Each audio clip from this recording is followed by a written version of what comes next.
Hello friends, आज है 20 नवंबर और आज के दिन के जितने भी महत्वपूर्ण करंट अफेयर्स बनेंगे उनके बारे में हम लोग डिटेल से अध्ययन करेंगे।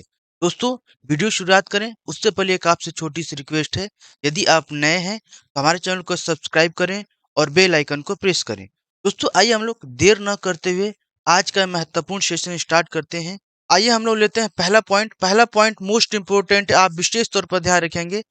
दिग्गज पंजाबी अभिनेत्री दलजीत कौर खंगुरा का हुआ निधन। ये दलजीत कौर खंगुरा है जिन्होंने पंजाबी फिल्म में बहुत ही अच्छा अभिनय किया है। अपने समय की बहुत ही टॉप क्लास की अभिनेत्री रही हैं। इनके बारे में हम लोग जानते हैं। दिग्गज पंजाबी अभिनेत्री दलजीत कौर, जिन्हें पुट्टू जट्टन डे, सरपंच जैसी और बहुत सारी फिल्में हैं उनमें इन्होंने अभिनय किया था, जिनका 17 नवंबर को निधन हो गया। दलजीत कौर 1970 से 1980 के दशक की जो फिल्म थी उनमें से सबसे लोकप्रिय अभिनेत्रियों में से एक थी। वह जाद, गिद्दा, पुत्तन जतन दे तथा रूपन कसीनन दा, इशाक मिनाम, लाजो और नखन जट्टन जैसी बहुत सारी अन्य फिल्मों हैं जिनमें से उन्होंने अभिनय किया है। इसके लिए प्रसिद्ध अभिनेत्री थी जिनका अभी हाल ही में निधन हुआ है। इसके नेक्स्ट लेते हैं। दोस्तों, ये भी बहुत ही मोस्ट इम्पोर्टेंट है क्योंकि अभी हाल ही में फीफा वर्ल्ड कप 2022 कतर में आयोजित होने जा रहा है, जिसमें भारत के उपराष्ट्रपति धनखड़ अर्थात जगदीप धनखड़ भाग लेने वाले हैं। इसके बारे में हम लोग जानते हैं। भारत के उपराष्ट्रपति जगदीप धनखड़ 2020-21 नवंबर को कतर की आधिकारिक यात्रा पर होंगे। फीफा विश्व कप 2022 के उद्घाटन अवसर पर भारत का ये प्रतिनिधित्व कर रहे हैं। वह कतर राज्य के अमीर शेख तमिल बिन अहमद अल थानी के नियंत्रण में वहां का दौरा कर रहे हैं।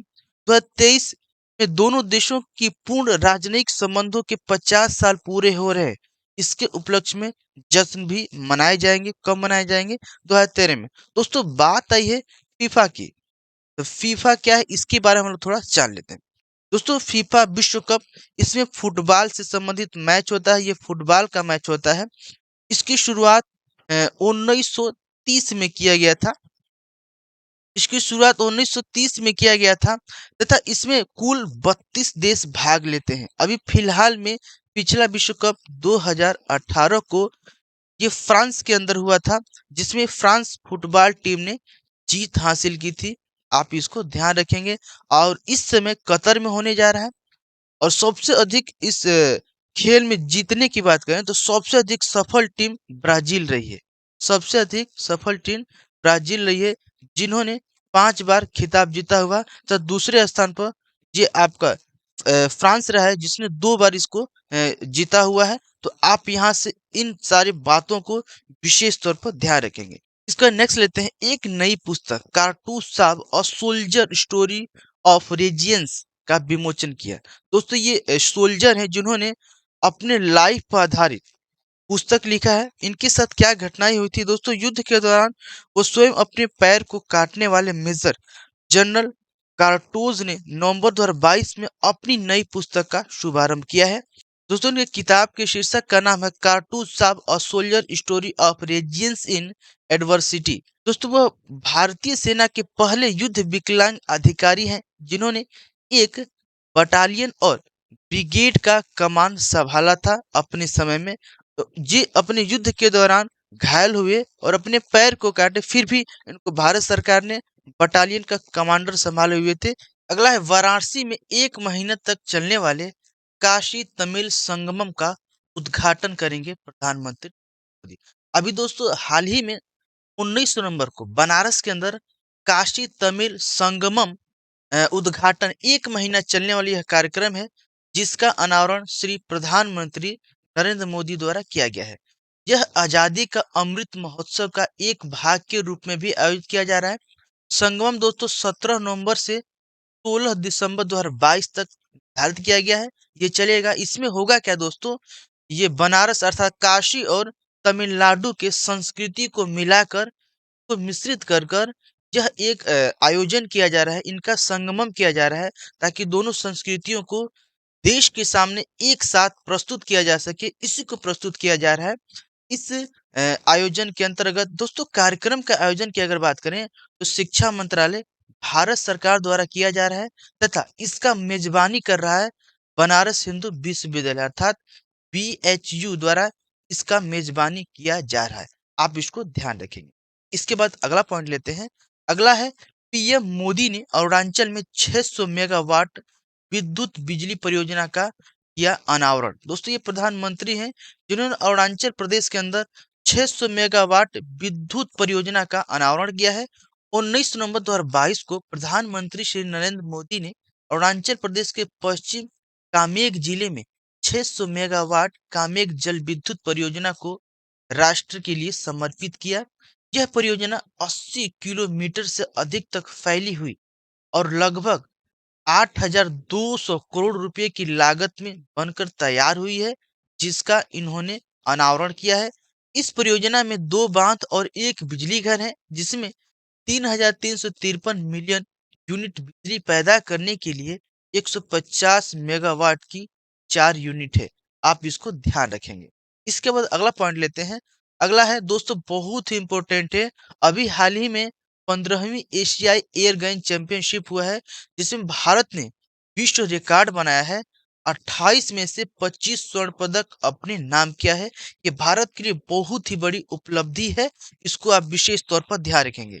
इस सैन्यबाजी में भारत ने दक्षिण कोरिया में 15वीं एशियाई एयर गन चैंपियनशिप में 25 स्वर्ण पदक अपने नाम किया है। दोस्तों भानु भाकर सम्राट राणा की भारतीय जोड़ी ने 10 metre junior air pistol mix team event जीता। रिदम संगवाना और विजय वीर सिद्धू की भारतीय जोड़ी ने इसी सीनियर इवेंट में भी उन्होंने भी स्वर्ण पदक जीता। संगवाना और सिद्धू ने air pistol mix team final में जीत हासिल की।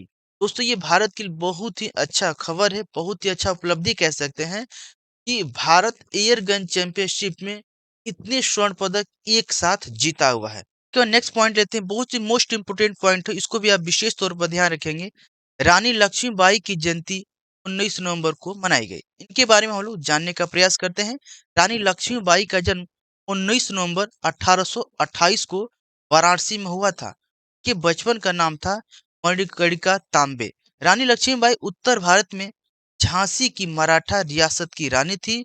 वह 1857 के भारतीय विद्रोह की प्रमुख हस्तियों में से एक मानी जाती हैं, जो भारतीय राष्ट्रवादियों के लिए ब्रिटिश राज के प्रतिरोधक का प्रतीक बन गई थी, अर्थात अंग्रेजों के रास्ते का सबसे बड़ा बाधक थी, जिनका मृत्यु 1858 में हुआ। दोस्तों आइए हम लोग इनके बारे में और भी कुछ जानकारियों को लेते हैं।